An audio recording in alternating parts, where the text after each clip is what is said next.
Sebenarnya apa sih ekonomi politik itu? Mungkin kawan-kawan sekalian sudah pernah dengar, atau ada yang belum mendengar, atau ada yang cuma pernah dengar ekonomi doang, atau pernah dengar politiknya doang, ya.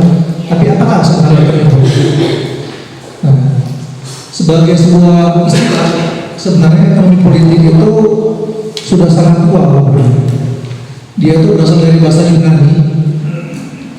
Dari situ bisa dilihat, yaitu oikonomos, itu artinya mengatur rumah tangga, dan polis itu artinya, kalau dalam bahasa Yunani kuno itu dia adalah kota, mungkin kalau sekarang ada negara. Jadi gampangnya ekonomi politik itu adalah ilmu bagaimana negara mengatur rumah tangganya, nah, kira-kira gitulah ya. Jadi seperti sekarang teman-teman sedang aksi, teman-teman kelas 2 sedang aksi untuk menolak JHT, ini juga bagian dari ekonomi politik. Ya kan, negara mengatur rumah tangganya dengan cara seperti itu kan, JHT. Dia mendapat respon dari kelas pekerja gitu, dan itu menjadi polemik, dan itu salah satu contohnya saja.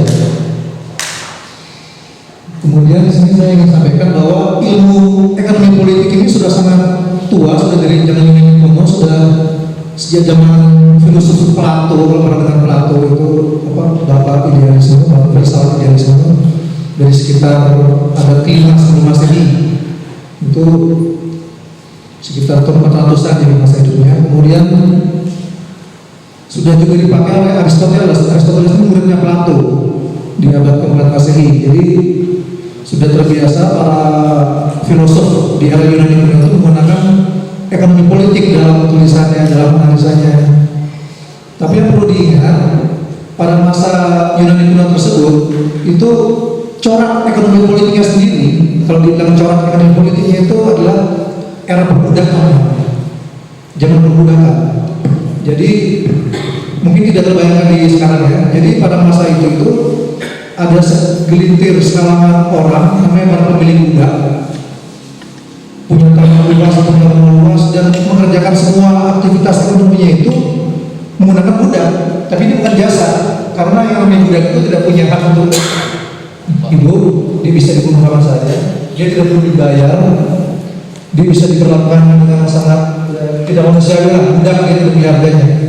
Dan pada era Yunani itulah cara ekonomi politiknya, masyarakat perbudakan namanya. Jadi nilai-nilai lebih yang harusnya kita bayarkan untuk budak sebagai gaji kalau bukan sekarang itu nggak ada.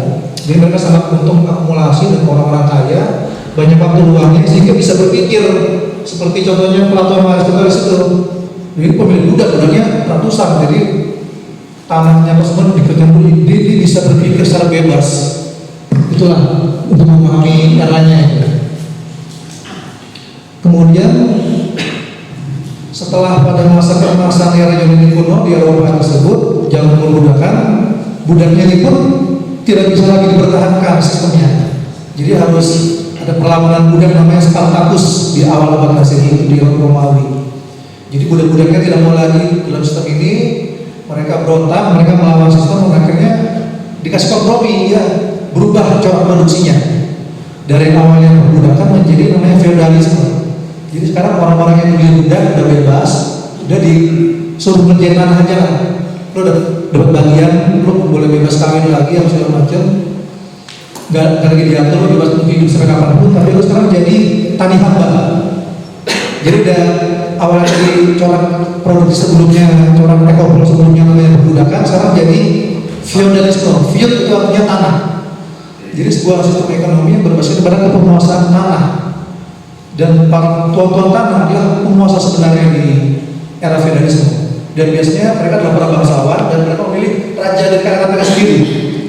Jadi wajar kalau kita nonton film, mungkin ada film kerajaan dengan film atau mana, kita lihat raja itu memiliki tanah seluruh kerajaan itu, karena adalah tuan tanah tertinggi lah sebenarnya. Dari sekian banyak tuan tanah para bangsawan itu feodalisme namanya.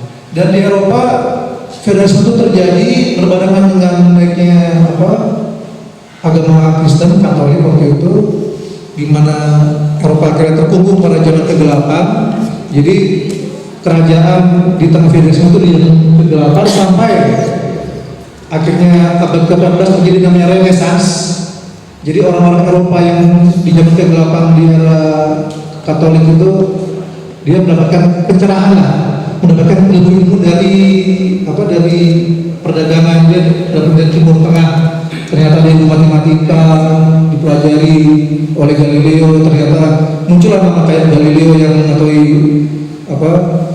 dunia di bulan, ya kan, yang menciptakan periskop. Ada nama Newton itu zaman Renaissance, pencerahan kembali. Tapi berbarengan dengan Renaissance itu juga corak ekonomi politik berubah lagi. Ini kan sudah lama feudalisme sudah 1000 tahun tuh. Jadi berbasis pada tanah gitu, berubah jadi namanya merkantilisme. Nah, merkantilisme ini dari asal katanya mersan, artinya kan dagang ya. Jadi masyarakat Eropa mulai berpikir untuk berdagang, mulai melakukan merkantilisme namanya. Ini terjadi di abad ke-16 sampai ke abad ke-18. Itu kalau di Indonesia perwujudan dari merkantilisme adalah datangnya VOC, kalau pernah dengar kan? Nah, itu kan VOC itu kan sebuah komisi dari 17 perusahaan dagang, ya kan, yang disupport, disponsori oleh kerajaan Belanda, gitu lah istilahnya. Didorong untuk lu boleh bersenjata, lu boleh perang, lu boleh menyebarkan agama, tapi lu harus bawa pulang gold, lu harus bawa pulang tambang yang lain, perak, karena ini adalah sumber kekayaan negara. Jadi pola pikir masyarakat cara produksi merkantilis itu masih berpikir bahwa mereka berdagang untuk mencari emas, mencari perak, jadi untuk memperkaya mereka sendiri, dan mereka melakukan perang dagang antar sama negara Eropa, melakukan perang tarif, sehingga itu akhirnya saling menjatuhkan mereka sendiri, dan akhirnya ada perang namanya perang Belanda Inggris di abad 17. Itu adalah akibat salah satunya dari perang tarif era merkantilisme tersebut. Ya, jadi mulai dari ya. Jadi, nah satu lagi prinsip merkantilisme, negara yang sudah dijajah, kan mereka sudah boleh berperang, kan mereka berperang. Negara jajahan itu adalah pasar dari produk-produk industri mereka yang baru berdiri, dan juga sumber bahan baku. Itulah yang dilakukan VOC di Hindia Belanda, di Nusantara, itu yang dilakukan oleh IRC di Belanda, di India, yang dilakukan di Afrika. Jadi merkantilisme bangkit. Kemudian lanjut ke slide berikutnya. Ya, sebagai namanya itu antitesis dalam ilmu dialektika, kan ilmu dialektika itu ada tesis, ada antitesis, ada sintesis hasilnya gitu. Dan sebagai dialektika maju dari zaman merkantilis sebagai respon dari merkantilisme, itu ilmu ekonomi politik dia semakin berkembang, semakin dalam, dia menjadi ilmu tersendiri, terutama oleh yang namanya Adam Smith. Kalau pernah dengar Adam Smith, itu bapak ilmu ekonomi. Kalau menurut ilmu ekonomi mainstream sekarang, dia tuh orang Skotlandia, dia tuh sebenarnya adalah profesor filsafat. Dia profesor filsafat, tapi dia menemukan salah satu tulisannya itu sangat berjasa buat ilmu ekonomi, sehingga dia digelari sebagai bapak ekonomi sampai sekarang. Padahal dia aslinya orang filsafat, tapi dia mengerti bagaimana cara kerja, dan karya-karya Adam Smith itu lahir atas kritik dari merkantilisme ini, dari sistem Eropa yang merkantilisme. Apa yang ditawarkan? Yaitu orang bilang pada masa itu namanya liberalisme atau kapitalisme dalam fase yang awal. Jadi bisa dilihat gitu.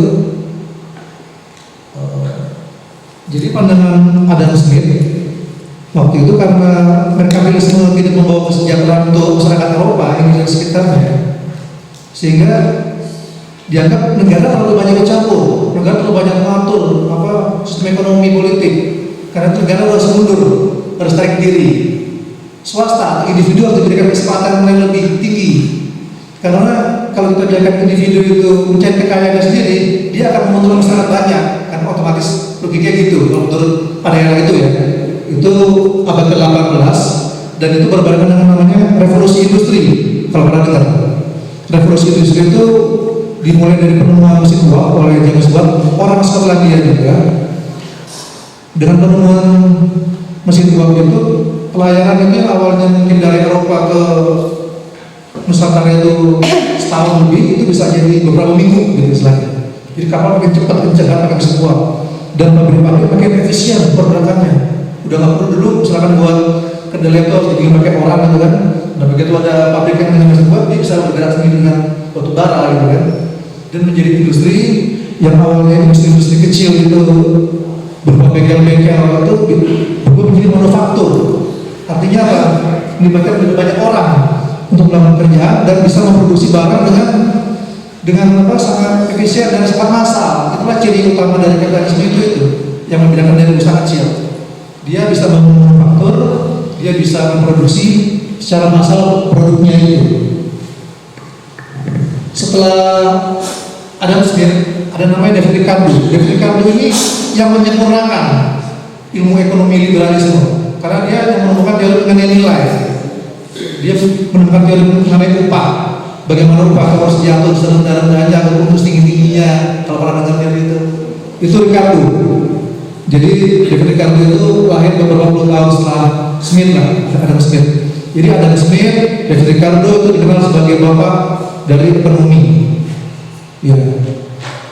Kemudian sebenarnya masih ada nama-nama lain, ada list, ada kuis, tapi nggak perlu kita sampaikan karena ini cukup dua aja yang besar, yaitu dia orang Inggris, David Ricardo itu. Kemudian sebagai respon atas David Ricardo dan Adam Smith, lahirlah teori-teori yang dipelopori oleh yang namanya Karl Marx. Kalau pernah dengar lagi, mungkin kalau sekarang yang didengar yang sifatnya sangat ini ya, sangat betul, sangat negatif lah, iri jangan apa. Tapi oleh ilmu ekonomi sendiri, dia dianggap sebagai bapak ekonomi juga, tapi bapak ekonomi klasik. Jadi bapak ekonomi klasik itu ada tiga, Adam Smith, David Ricardo, dan Karl Marx. Apa yang Karl temukan? Dia menemukan teori kelas. Jadi dia bisa menunjukkan kepada dunia itu bahwa peradaban masyarakat itu pada sejak awal itu selalu membentuk kelas-kelas masyarakat. Selalu ada kelas yang terhisap, ya kan, masyarakat yang paling banyak, dan ada kelas yang penghisapnya. Misalkan pada dari saya cerita masalah perbudakan itu, kelas penghisapnya adalah pemilik budak. Kemudian masa feudalisme, kelas penghisapnya itu adalah pemilik tanah, ya kan, masyarakatnya petani, ya kan. Nah, pada era kapitalisme, pada eranya Adam Smith, David Ricardo, dan Marx ini, kelas yang penghisap, kelas penguasanya itu adalah kapitalis, pemilik usaha, pengusaha. Dan yang dihisapnya, yang dibilang dihisap nilai lebihnya itu adalah kelas pekerja. Itulah sumbangan Karl Marx untuk ilmu ekonomi klasik. Dan Marx sendiri sangat aktif dalam gerakan buruh. Jadi dia tuh ikut aktivitas gerakan buruh di Eropa dan di Inggris, menjadi pimpinan surat kabar, dan sampai akhirnya gerakan buruh Eropa ini benar-benar tersemangati, termotivasi karena mereka menemukan teorinya itu benar nih, teori saya sudah bergerak dan itu meluas di mana-mana sampai akhirnya pada tahun 1840 di Jerman tuh negara yang Marx juga kan. Di Jerman ada kansler namanya Otto von Bismarck. Dia menemukan, dia punya inovasi ini gimana caranya supaya sistem kapitalisme tidak runtuh oleh gerakan buruh yang semakin radikal, ya kan? Karena semakin ideologis kan. Karena Marx itu bilang buruh itu harus berkuasa, harus menguasai pabrik gitu, harus menguasai negara itu harus diberi kelas buruh katanya. Teorinya Marx ya, itu membuat bersemangat. Dan kekhawatiran di Jerman akhirnya di sana ditemukan sosial welfare yang pertama kali. Makanya sering disebut sebagai Otto von Bismarck itu adalah penemu dari welfare state. Dia mulai memperkenalkan bagaimana agar para pengusaha, para pemilik pabrik di Jerman, agar buruhnya tidak perlu marah, tidak sering demo, diberikan konsesi, diberikan jaminan tambahan, diberikan tunjangan pokoknya social welfare, diperkenalkan di Jerman.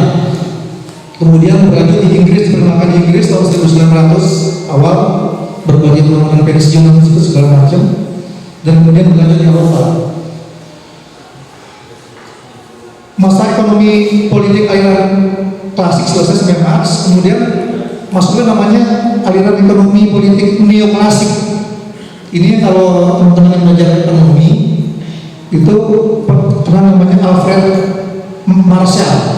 Marshall yang dia kalau di ilmu ekonomi sekarang masuk dalam ilmu ekonomi mikro ya. Dan pada era Alfred Marshall ini juga ilmu ekonomi politik yang awalnya merupakan gabungan ilmu dari politik, ekonomi, hubungan internasional, sosiologi, sejarah itu dipecah-pecah di kampus. Jadi ilmu ekonomi sendiri, sejarah sendiri. Dan awalnya kan dulu kita berpikirnya ekonomi politik itu komprehensif. Jadi lain orang-orang yang hebat kayak Adam Smith, kayak Ricardo itu mereka multi talent, mereka nggak cuma bilang gitu, mereka tahu ilmu alam segala macam. Nah tapi memasuki era neoklasik itu ilmu ekonomi dipecah-pecah, sehingga ilmu ekonomi politik dipecah-pecah, sehingga ilmu ekonomi sendiri dan yang lainnya sendiri.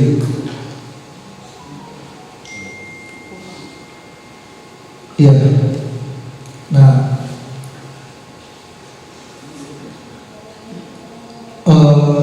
dan memang pada era neoklasik ini, istilahnya itu sekitar tahun 1800 akhir atau tahun 1900 awal, itu memang perekonomian, pertumbuhan industri dan ekonomi di Eropa dan Amerika itu sangat pesat, dan mereka terjadi beberapa kali krisis kecil sebenarnya pada era itu.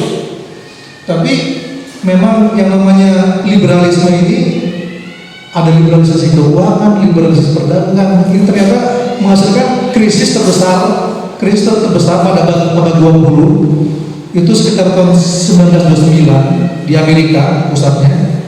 Itu sangat besar, sudah dibilang namanya Great Depression, dan itu nyampe ke seluruh dunia, bahkan ke Hindia Belanda. Zaman kita masih dijajah Belanda tahun 30-an itu dikenal namanya zaman Malaysia. Kalau pernah dengar orang-orang tua bilang, oh dulu zaman Malaysia tahun 20-30 itu zaman Great Depression ini. Jadi Amerika krisis, Eropa krisis, negara jajahan krisis, Amerika Latin krisis, depresi global. Itu kesalahan utamanya adalah pada ilmu ekonomi yang neoklasik tadi itu sebenarnya. Jadi akhirnya sebagai aplikasi dari ekonomi neoklasik yang sudah gagal itu, pada tahun 1930-an akhir sampai tahun 1940-an ada seorang ekonom yang namanya John Maynard Keynes. Dia ajaran-ajaran dia akhirnya disebut sebagai Keynesian. Kalau dengar sekarang ada ilmu ekonomi namanya Keynesian. Jadi yang dia kenalkan adalah begini, negara jangan kayak neoklasik, jangan kayak liberalisme. Negara tidak boleh lagi menarik diri dari ekonomi, tapi negara harus ikut aktif. Negara harus membiayai program-programnya. Negara harus jadi sumber dari namanya agregat demand, istilahnya permintaan agregat. Sehingga kalau negara melakukan itu, swasta ikut tumbuh, lapangan kerja ikut tumbuh dan luas. Inilah solusi kita untuk menghadapi depresi global. Diterapkan dia di Amerika Serikat, diterapkan oleh namanya Presiden Franklin Delano Roosevelt. Dia yang memperkenalkan namanya New Deal. Jadi sebuah perundang-undangan, sebuah kayak omnibus law sekarang ya. Tapi isinya tuh sangat buru-buru. Dibantulah kita disupport dari pensiunnya, jaminan kematian, apa semua dibayarin pemerintah. Pemerintah cetak uang, negara cetak uang untuk membiayai itu, bahkan untuk pekerjaan ngecat jalan itu dibayar, semua dibayarin. Agar apa? Agar ekonomi Amerika yang hancur habis, bisa dilihat GDP-nya tuh hilang 40%, itu kan luar biasa. Itu harus spesial cara membangkitkannya. Dan Keynesianisme ini di seluruh dunia sukses, dan akhirnya membangkitkan lagi negara Eropa itu semuanya kan menganut welfare state, menganut negara kesejahteraan. Ini terjadi pada era Keynes ini, dan itu berlangsung lama dari tahun 30-an sampai tahun 1970-an. Itu kelas pekerja atau buruh menikmati indahnya dunia lah istilahnya sebenarnya. Di Eropa, di Amerika juga, bahkan di Amerika itu ada sejarah ketimpangannya itu, ketimpangan terjadi paling rendah itu justru pada era Amerika tanda kutip menjadi welfare state gitu kan, padahal ya sekarang kan jauh berbeda ya. Dulu pernah dia sangat welfare state karena peninggalannya Roosevelt. Tapi kemudian ya namanya perekonomian setelah 30 tahun 40 tahun menerapkan Keynesianisme di mana pemerintah aktif, pajak sangat tinggi, ya kan, perlindungan nggak ada lagi liberalisasi keuangan, itu akhirnya terjadi yang namanya stagflation.